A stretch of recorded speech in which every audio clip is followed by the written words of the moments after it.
we checked up, and the letter writer, who signs him or herself oldie fan of Blue Peter, is right. Most hot crust buns are between 8.5p and 10p in the shops. So here are some that you can make for just half that amount. And don't they look absolutely mouth-watering? I always think one of the best things about Easter hot cross buns, and believe it or not, they all start off with a very un-bun-like brew. Half milk, half water, warm it up in a pan, and then transfer it to a jug. Don't boil it, by the way, just warm it up.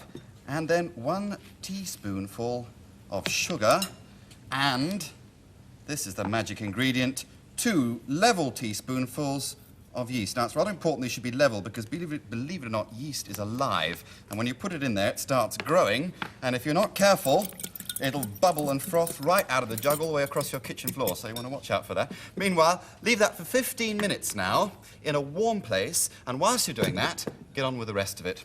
Here we have 8 ounces or half a pound of ordinary plain flour. To that you add half a teaspoonful of salt, and 1 large teaspoonful, I think, of mixed spices. All kinds of lovely things in this. Ginger, coriander, cinnamon, all kinds of things. I rather like that, so I have a heaped teaspoonful. That's 1 ounce of sugar. And finally, 2 ounces of lard. You could probably use margarine here if you feel flush, or even butter if you like the sort of taste of butter. It is, of course, rather expensive. Now, what you do here is you sort of fumble and finger all this into a nice, light, fluffy texture, sort of back to the pulp that it was when it originally was flour. But I'm not going to have time to do this. This is something you can keep doing until you arrive at this. And now that, as you can see, is almost as light as the flour. If this was an advert, it would sort of float out of the bowl to soft music. But it isn't, so on we go. This is peel and raisins, or currants. They're, of course, absolutely necessary. 2 ounces of those. Mix them in. And now we are almost ready for our yeast. And how about that? Sort of frothed up, almost like that phantom vegetable from that film, The Day of the Triffids. It's even warm inside that bowl, because all the concocting and reacting that's been going on in there. Finally, 1 size 4 egg to glue it all together, and a quick stir. Mix and mash this until it comes into a nice, gluey, stodgy mixture. Now, whilst I'm doing that, I'll give you the ingredients again. They go like this: 3 fluid ounces, or 75 millilitres. Half milk, half water, warmed up.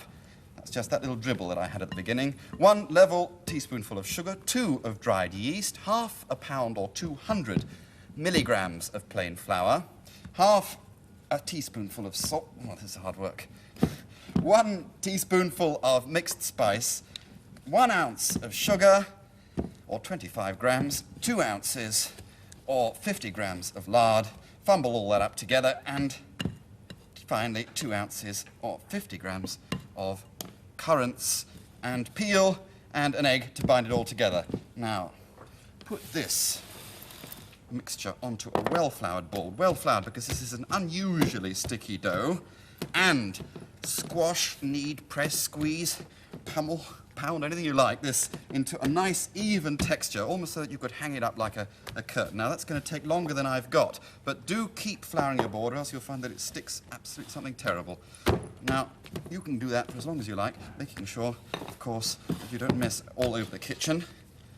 Here we go. I'm going to put this into that bowl again and cover it with a nice damp cloth, because that's going to go back to a warm place for 45 minutes to an hour, and it will have magically transformed itself to something twice its size, like that, because once again the yeast has been growing. Take that out again. It's sort of a stodgier, kind of spongy texture, even gone gluey again, and warm because of the reaction. I won't bother kneading it, but you must knead it again because you must make it absolutely firm. Now, to cut it up into 8 pieces, because that is the amount that these mixtures make. Do this as evenly as you can. Don't get this gluey stuff all over the kitchen, because it really can do. And you might well find that instead of getting some nice hot cross buns, you get one very hot cross mum if you do that. Now, there we are. These now to be rolled into bun shapes. Quickly put onto the baking tray there. I'm just going to do a couple of these, but of course you can do the whole lot of them. And when you've done all 8, once again, I've got one here ready-made because those should be put aside for another 10 to 15 minutes, and you will find that you've got buns about twice the size. These are not quite risen enough yet. Once again, now for the final crosses. These, of course, are the critical thing in hot cross bun making because they are symbolic of Easter, and that's what makes them so special. Now, I'm not going to cross all of those.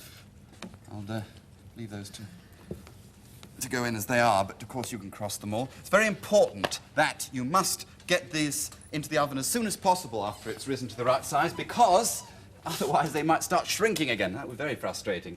It goes into a gas mark 7, 425 degrees Fahrenheit, in the middle of the oven, 220 degrees centigrade for about 15 minutes. And they come out looking like that, like all good baking, a kind of golden colour, like great lumps of nuggets. Oh, beautiful, how wonderful. Now, a little dollop of sugar and water, half of each. You've melted the sugar in, and you'll find that once this is just dried off, it makes the top of the buns glisten like a little mountain top.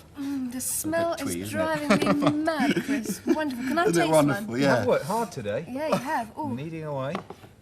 I'll taste They are this rather one. nice, aren't they? Don't you think? They are great. I'm going to Oh, take it's one smashing. because I've It's like missed that out was so my far. mum, mate.